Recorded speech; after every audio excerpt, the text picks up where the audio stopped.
महाराष्ट्र लोकाधिकार समितीने जुळे सोलापूर येथील स्टेट बँक ऑफ इंडियाला इशारा दिला आहे की शरणाप्पा पुंडलिक जेवुरे यांचे बंद करण्यात आलेले बँक खाते तातडीने सुरू करावे, अन्यथा तीव्र लोकशाही आंदोलन छेडण्यात येईल असं समितीने म्हटलं आहे.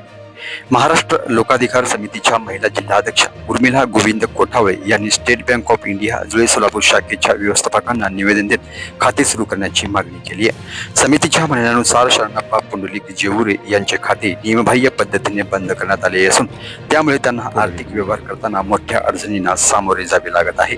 26 जुलै रोजी बँकासमोर झालेल्या आंदोलनावेळी पोलीस अधिकाऱ्यांच्या उपस्थितीत बँक प्रशासनाने आवश्यक कार्यवाहीचे आश्वासन दिलं होतं. मात्र अद्याप कोणतीही ठोस कारवाई झाली नसल्याचा आरोप समितीने केला आहे. बँक प्रशासनाला 8 दिवसांचा अल्टिमेटम देण्यात आला असून या कालावधीत सकारात्मक निर्णय न झाल्यास महाराष्ट्र लोकाधिकार समितीच्या वतीने तीव्र लोकशाही आंदोलन छेडण्यात येईल असा इशारा यावेळी देण्यात आलाय. या संदर्भात संघटनेचे कार्याध्यक्ष योगेश वाघमारे यांनी अधिक माहिती दिली आहे.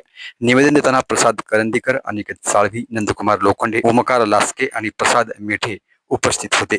योगेश भारत वाघमारे, महाराष्ट्र लोकाधिकार समिती कार्याध्यक्ष, महाराष्ट्र राज्य. आज जुळे सोलापूर शाखा स्टेट बँक ऑफ इंडिया या ठिकाणी आपण आपल्या संघटनेच्या माध्यमातून एक आंदोलनाचा इशारा दिला होता.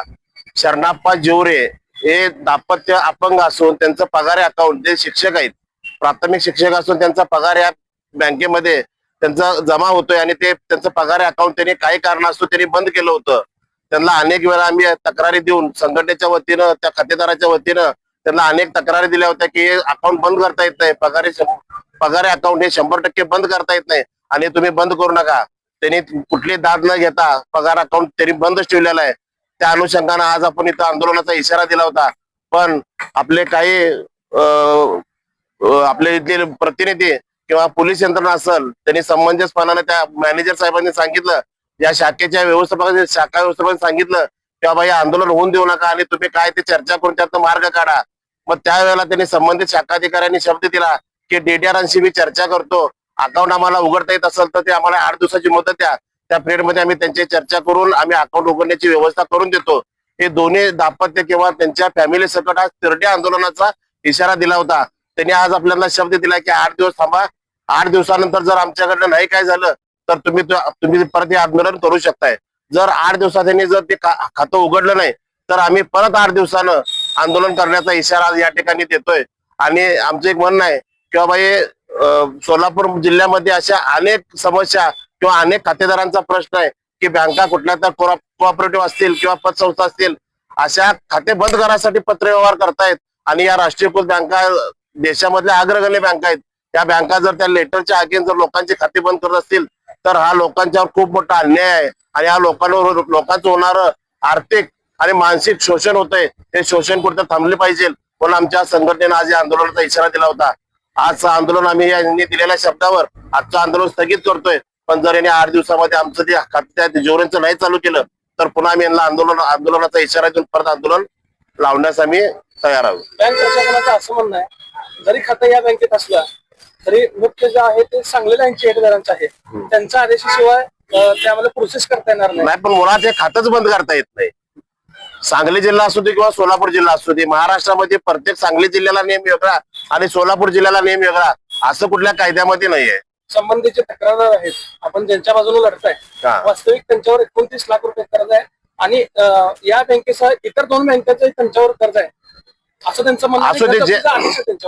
कर्ज असणे हा गुन्हा नाही आणि कर्ज तटणे हा गुन्हा नाही म्हणून त्यांच्या जीवावर उठायचं का? पूर्ण अकाउंट बंद करता येत नाही. त्यांचं जर थकीत असेल, जे काही कर्ज काढले असतील तर त्यांनी संबंधित बँकेने त्यांच्या ट्रेझरी मधनं त्यांचं काय त्यांना जे जीवनावश्यक खर्च आहे तो ठेवून त्यांनी बाकीचं वजा करून घ्यावं. तसं न करता या बँकेतून सरळ खातं बंद केलंय. हा त्यांच्यावर अन्याय. गेले 4 वर्ष झालं ते कुटुंब काय जगतंय आणि काय खातंय याची कुणी दखल घेत नाही म्हणून ही संघटनेनं दखल घेऊन पाऊल उचललाय. तर पुढची भूमिका काय असणार? काय नाही, 8 दिवसांनी त्यांनी शब्द दिला, जर 8 दिवसात अकाउंट नाही चालू झालं तर परत ते पत्रव्यवहार करून 8 दिवसानंतर परत आम्ही आंदोलनाचा इशारा देऊन मोठ्या प्रमाणात आम्ही त्या आंदोलनाची तयारी केलेली आहे. मी महाराष्ट्र लोकाधिकार समिती सोलापूर जिल्हा महिला अध्यक्षा म्हणून सध्या इथे कार्यरत आहे. जरी दुसऱ्या बँकेचं त्यांचं लोन असेल तरीही 100% अकाउंट गोठवण्याचा कुठल्याही बँकेला अधिकार नाही. त्यांच्या उदरनिर्वाहासाठी जे आवश्यक आहे ते ठराविक रक्कम त्यांना देणं हे बँकेला भाग आहे. त्याशिवाय डीडीआरच्या ऑर्डर मध्ये स्पष्ट म्हटलेलं आहे, आदेशामध्ये स्पष्ट म्हटलेलं आहे कुठल्याही राष्ट्रीयकृत बँकेने 100% अकाउंट गोठवण्याचा अधिकार त्यांना नाही आहे आणि असं करू नये असं डीडीआरच्या आदेशामध्ये स्पष्ट म्हटलेलं असताना सुद्धा पूर्ण आदेशाची शहानिशा न करता स्टेट बँकेने जी स्टेप घेतलेली आहे ती मागे घ्यावी, अन्यथा आम्ही पुन्हा आंदोलनासाठी सज्ज आहोत.